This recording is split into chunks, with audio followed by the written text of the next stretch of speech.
welcome to another episode of Beers with Brucey.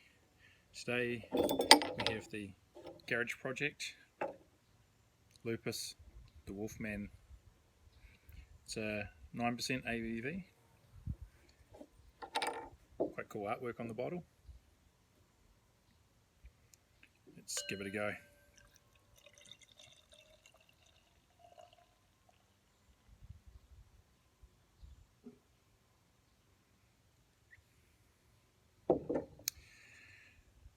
Nice colour.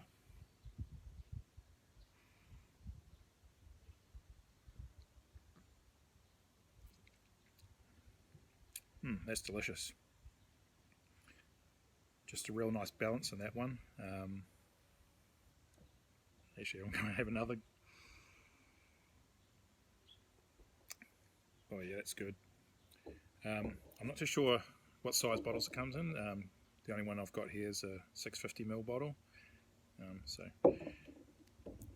quite a decent proportion. Garage Project, of course, is a Wellington brewery. They've been around for quite a while now, and they make some pretty good beers. Cheers. So I'm going to give this beer a 4.5 out of 5 on Untapped. Check out my other beer reviews, Beers with Brucey, and on YouTube also, Beers with Brucey.